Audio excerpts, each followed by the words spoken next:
Great. Okay. Awesome. Thank you all for being patient with us. I had a mini freak out moment getting this live stream together, but we are officially here ready for our discussion on climate justice and Indigenous storytelling and representation. My name is Brooke Bierhaus. I am the director and filmmaker for Regeneration of Land and Culture, which you have just watched, and we are about to have a discussion with Ivey Camille Manybeads Tso, who is the director of Powerlands, which is the trailer that you also just watched. If you are in the playback mode, if you'll be watching this later, because we are going to make this available for those who couldn't make it tonight to watch at a later date, you can see all of the trailer for Powerlands and the film Regeneration of Land and Culture linked below. So I am going to get Ivey Camille up here. Oh, my internet there cut off. it is. Are we still good? We are still good. It is a learning curve for me right now. I feel like technology is just trying its best to get us booted out, but I think we are good. All right, so I'm going to be monitoring the chat. Also, our impact producer, Ann Martin, will be monitoring the chat for us as well. So if you have any questions for this live, please put them in the chat. But with that, Ivey Camille, thank you again for talking with us. Your first interview after taking a little time off, which was probably needed after your whirlwind of film festivals and travel. Yes. I mean, we're back in it, but it was nice to have a little time off and see the family. Oh, I'm so glad to hear that. Well, we're going to get started. Mostly, I feel like a question that I always get asked, and I'm sure you get asked as well, is what is your connection to your story, to the film? And so I'll kick us off just because I know that's usually something that's like top of mind for a lot of people whenever they watch Regeneration of Land and Culture. And at its core, I am an ally. I moved to Northwest Arkansas, which is about an hour away from Quapaw Nation, and had also been going through figuring out my own family's history with adoptions out of the boarding school in Indiana, and happened to be from Quapaw, which is how I got connected with Quapaw Nation and saw the work that they were doing with the reintroduction of the buffalo back to native land. But at its core, I am an ally, and I just am excited to be elevating stories around climate justice and climate change. So, Ivey Camille, what is your connection to Powerlands and your incredible narrative with that film? So I am Navajo Diné from Navajo Nation. So everything that you see in the Black Mesa, those are all my friends. Those are my family. One of them's even an ex.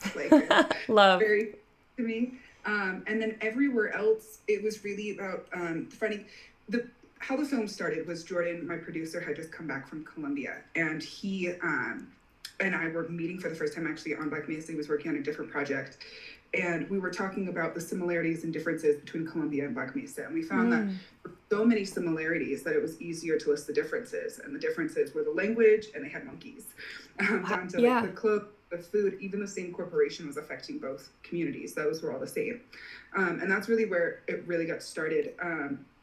And it morphed into this whole project where we reached out to 15, 20 different locations, 20 different communities all around the world, including places that were dealing with lithium or copper extraction, all these other resource extractions. And the ones that we worked with were ones that wanted to actively be a participant within the film. There's a lot of extractivism within media, especially around Indigenous stories and Indigenous issues. And so we wanted to make sure that, especially me, because it happens to my community and my family often, I did not want to be a part of that. And so every step of the film process had accountability throughout it. And even up until the day we premiered, there was a lot of accountability. So every single person and participant in the film was there alongside of us throughout the whole journey. And that's how we got with these 5 communities. And yeah, that's how it came to be. I love that you talk about accountability, because I think that in extractive journalism in particular, which I think is so important to talk about, let's try to unpack that a little bit. I know that we get into it can be multi-layered, but why is it important to you to make sure that there is Indigenous representation in storytelling, specifically like the credits, behind the scenes, but also in front of the camera? I think one thing is how we tell our history as Indigenous people is through storytelling. And a lot of people have stated that our history does not count because it's not written, right? People say that history is the written word, but history is written by the victors or, the conquerors. Yeah. And a lot of, and our history isn't necessarily the same as every textbook out there, but we have so much. And so allowing us to tell it in a way, and filmmaking is great at that because we get to actually tell our stories. And we are storytellers. That's what we do. That's how we talk. That's how we live. And so allowing us to do it, the viewers get to see something really beautiful and cool and insight that they maybe don't normally have. But we also get to continue on within our culture and within our journey and within our way of life. And that's really important to us. And I think finding a way to mix the traditional and the modern ourselves is really important because many people have been telling our stories for so long, and I've had so much like poverty porn gosh thrown at me in my lifetime. And so much of it is, there are photos of like my grandmother's house and being like, look at these poor natives, and it's like, I don't see my grandmother's house as poor. I see it as this beautiful house filled with and love and animals and babies and like my entire childhood and my nieces and my nephews and my father and my grandmother and my great-grandmother and my great-great-grandmother all in this one area. And there's so much like history and story there. So when I film that location, you're going to see it the way that I see it. And right now I'm not wearing my glasses because there's a glare, but I can't see very well. And there's a fun fact about cameras is you can use the viewfinder to be able to be to your prescription. So when I'm shooting, you're seeing what I see because I have to use the camera as my glasses. Oh, whoa.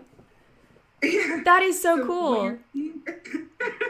So you're seeing how I see the world, and that is also how I wanted to shoot in these other locations. And everywhere we went, we tried to bring in people from that community to help shoot. So Melissa was one of our cinematographers in Colombia, and she's from Colombia, so she got some really beautiful in-depth stuff. She picked up things that I would never have seen there, and we saw that in every single community. Half the time, if you just handed off the camera to someone and showed them how to use it, they picked up things.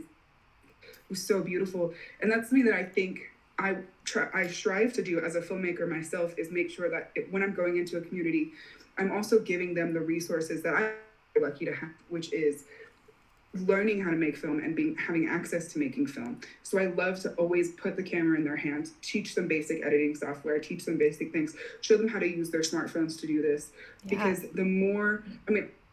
I'm the rest of my life in bed watching an hour every single person's life for the rest of my life if I could. And that's something that I really want, is to see everybody else's stories. Now, is that where the name, Powerlands came from, was giving power, like having that power back and like having the power to tell the stories? I think Powerlands had a lot of different meanings behind it. Honestly, we went through so many different like juggling names and figuring it out. And Powerlands kind of was the one that just like stuck and resonated the most. There's kind of a joke in it. Uncle Clee Benally made a film called Powerlines. And so I actually almost didn't call it Powerlands because I was like, oh no, the whole family's going to think we got a thing.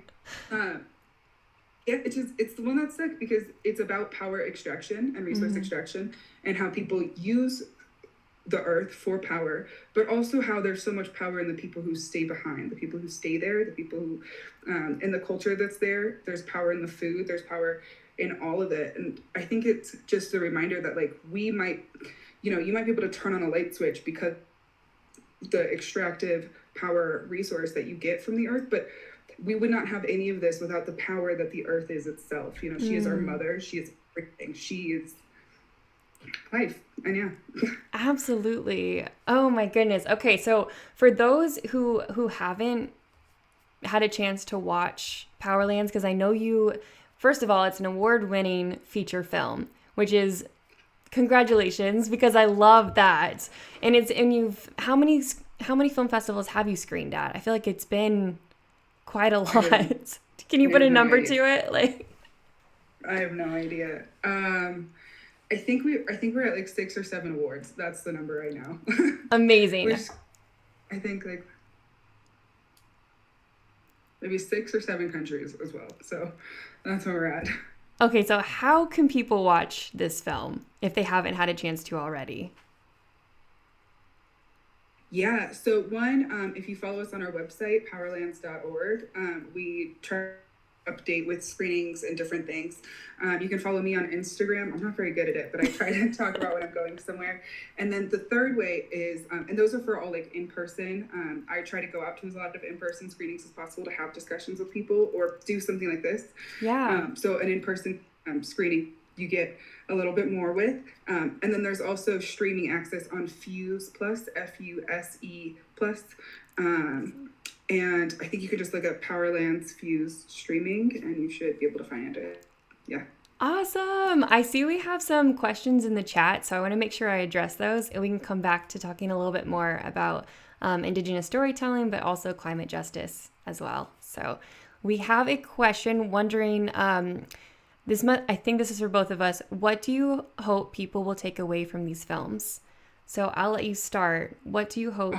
What do you hope people will take away from your film? Truthfully, that changes on a day-to-day basis for me. It started off with, I just want other Indigenous people to know, like, you are not alone. And in a lot of ways, it's a how-to guide on different forms of resistance. Love. And so there we go. But also, I think one of the biggest ones is what can you do in your own backyard? Because it's not happening in just these 5 communities. It's happening everywhere. And everywhere that I've gone and the more people I've talked to, I cannot tell you how many times I get asked the question, do you know of this happening in such location? And I mean, like, truthfully, I don't most of the time because there's just so much happening. So what can you do in your backyard? Because still doing something there can have a massive ripple effect. For example, where I live in Arizona, if most of the power from Black Mesa goes to Phoenix and Tucson, Las Vegas, and LA. And if those 4 cities rose up and actually decided to say, do a strike against energy corporations, they could hold Peabody Coal and BHP accountable in a way that us on the res would not be able to. Wow. So this can be done on a large scale. Or for example, in England, they have, if they are currently doing energy strikes, and we're seeing that it's happening in Glencore and Columbia, and it's literally giving people back their voices is just by holding these energy corporations accountable in a way that we can't. So it's going to be a collaborative sort of way to move things forward. And so what can you do? Yeah, absolutely. Moving that needle is so important. And I think in a similar vein that taking the film and bringing it life off the screen is kind of what I would love for this effect to have with regeneration of land and culture. The film itself showcasing Quapaw in present day, because especially being we're on ancestral land of Quapaw, Caddo, and Osage. And so we've had a lot of screenings in Arkansas, specifically Northwest Arkansas and Hot Springs for the film, because a lot of people don't realize that there's, the first USDA meat processing facility on tribal grounds is in Quapaw. We also have like a huge herd of buffalo. And so it's really showing that representation of present day without the like old Western films trying to portray whatever you think it is going on in Oklahoma specifically. And so we have an education packet that my impact producer and myself have put together, and that I have that linked below, but also on our documentary itself. Whenever there's screenings, we try to at least have like further dialogue and questions. And so I feel like if it could be used as a resource to teach present day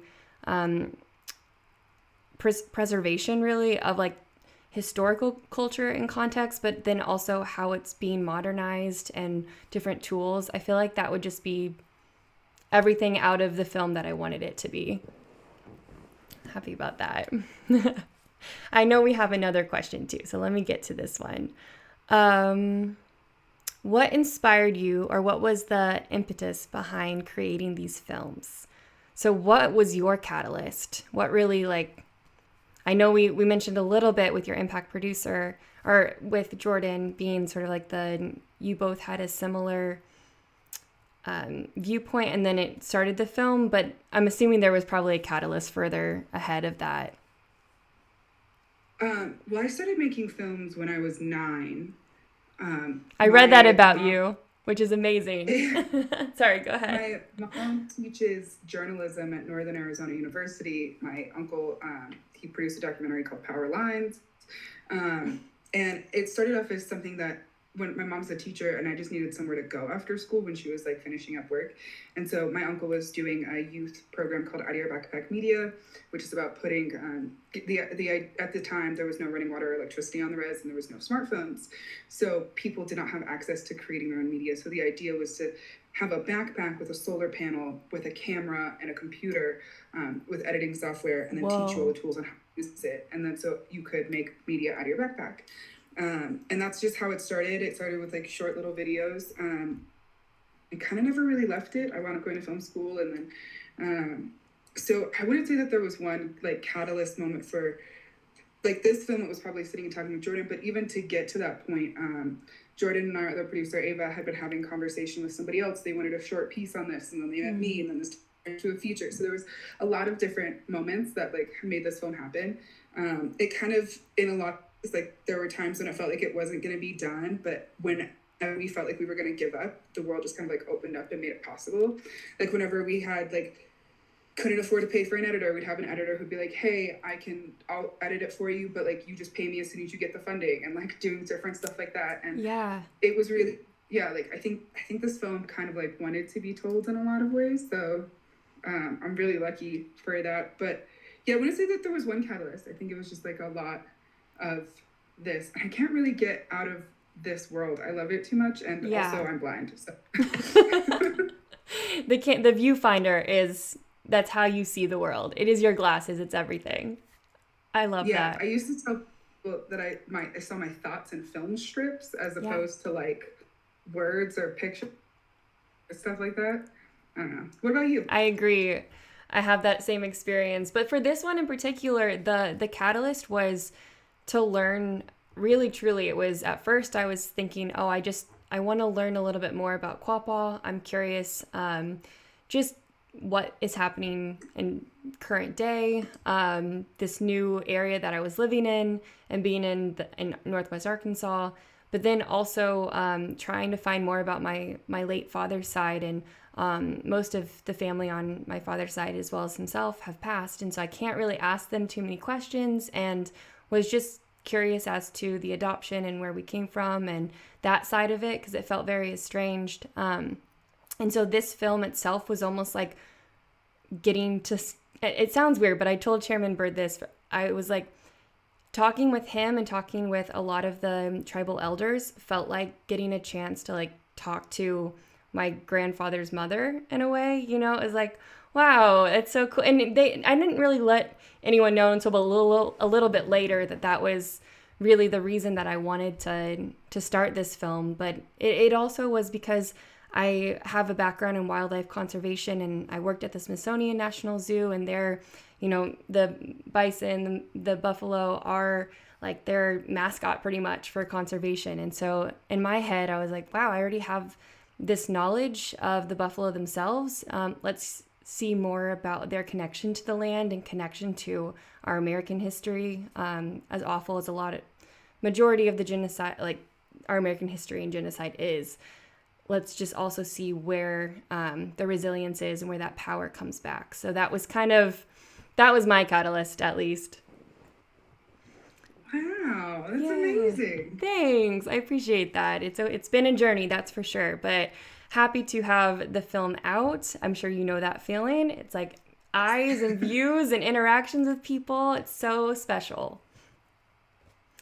So I want to ask two questions that we can go on to, and we'll keep it a little bit brief, because I said I would try to get this wrapped up by 7 p.m. our time, so keep it short. So I want to know about the communities featured in your film. I'm really curious because you have traveled worldwide to talk with a lot of the Indigenous communities and that connection that is shared when it comes to caretaking and protecting the land. Is there anything that really stuck with you that you didn't know or that surprised you about any specific community that you worked with?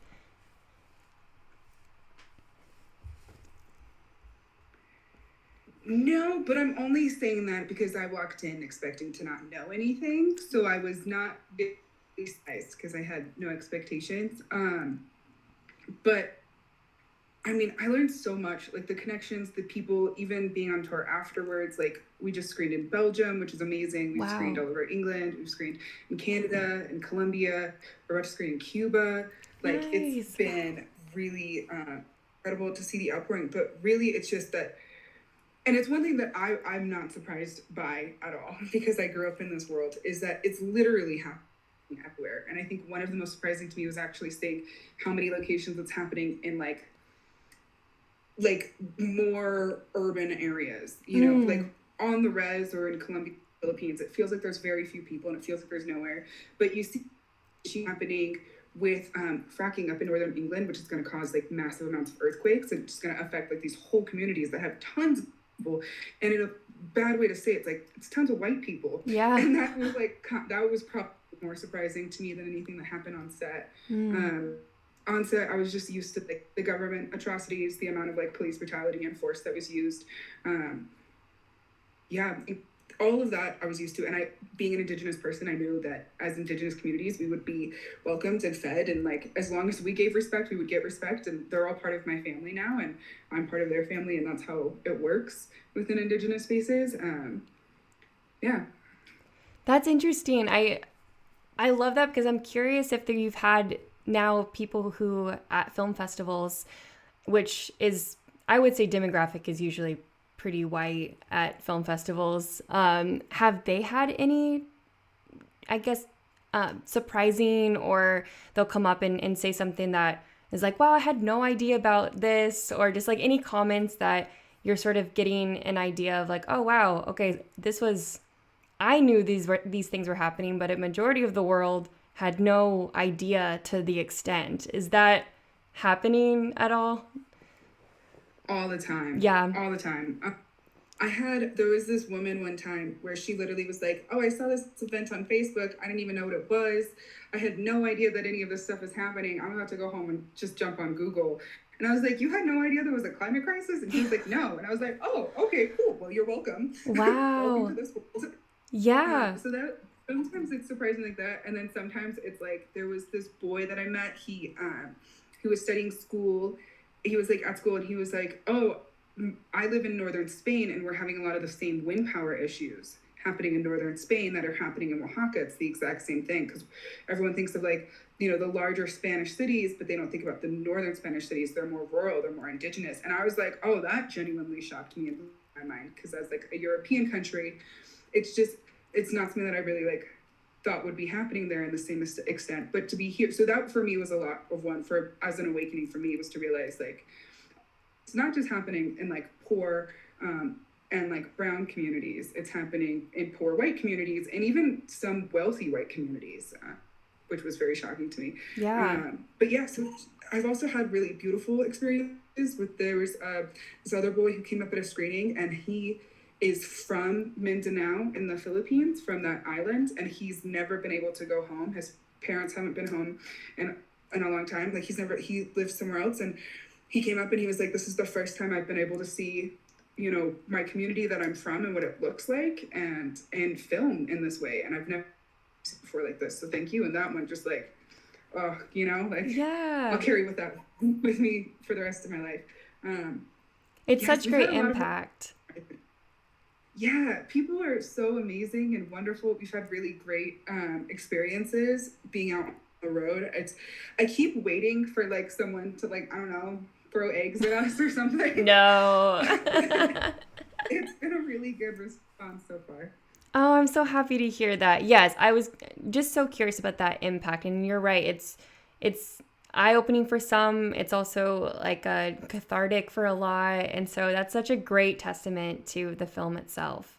And I see a question here I want to make sure we address. Hannah Luber had just asked, when I share the film with young scientists here in southern Brazil, is there anything either of you want me to share with them, which maybe didn't make it in the film?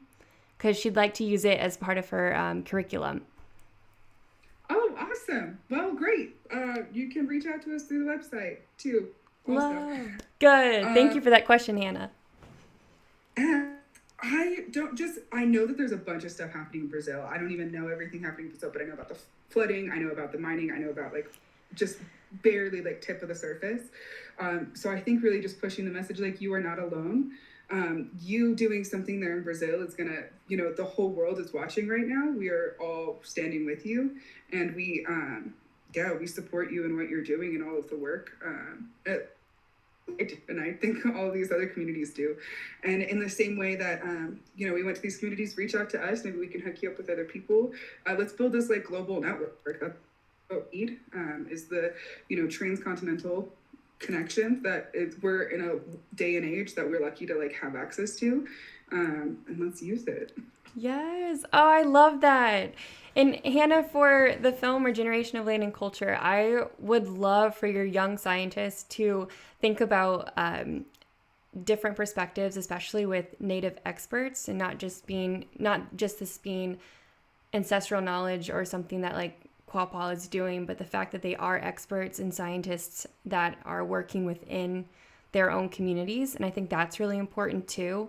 And then also, I'd love for your young scientists to think about the words that a lot of the interviews contain when we talk about Quapaw, or when Quapaw members talk about the buffalo, even just calling it buffalo. And part of the film, you'll see they don't use the word American bison because there's not a bison clan, there's a buffalo clan. And so it's really interesting just how we phrase things, talking about buffalo as brothers, or talking about, even as Ivey Camille and I have talked about Mother Earth, she, like using those pronouns and just different ways of making it part of the community and family. And so I think that's important too. There's also like, I think especially coming up with all these kids is we're seeing like the inventor of the wind turbine actually wanted every building to have a small wind turbine and a small solar panel. The problem with that model is you can't charge for energy if everyone already has the energy, right? Yeah. So especially like for young scientists, people coming in field, is how do we switch from this for-profit model? Like, how do we switch to this for-people model? Because there is a way to be sustainable within energy. There is a way to be sustainable within mining, and there are ways. And a lot of these answers deal with Indigenous communities already. A lot of them have been mining sustainably for thousands of years. A lot of them have been producing energy sustainably for thousands of years. So how can we do this? And I think I think kids are so cool. They're coming up with like the coolest ideas. My little sister wants to figure out a way to go to the moon with a sustainable rocket. Oh my gosh. And I totally believe that they're going to do that. And it's like, that's something that's completely wild. And I think it's totally out there. And, we wouldn't have wind power, even though it's not perfect right now, if somebody didn't come up with it in the first place. Absolutely. Oh my gosh. I love that. I feel like we could talk about this all night, but like I said, I was going to keep us on a time limit. So before we go and I turn off this live, is there anything, Ivey Camille, that you would like to say on the live stream that we haven't touched on, or any last words? No, but thank you guys so much for having me. Thank you for being here. Please reach out about the Brazil thing. I would love to hear more about that and to get that involved. And yeah, thanks for having me, and thanks for... Wonderful. Thank you so much. And thank you everyone for being here. I really appreciate it, being in community and in conversation. And if you have any questions on the film, either Powerlands or to Regeneration of Land and Culture, you can reach out to us. I'm going to link both the websites below so that you will have easy access to it. All right. And with that, have a great night, everyone.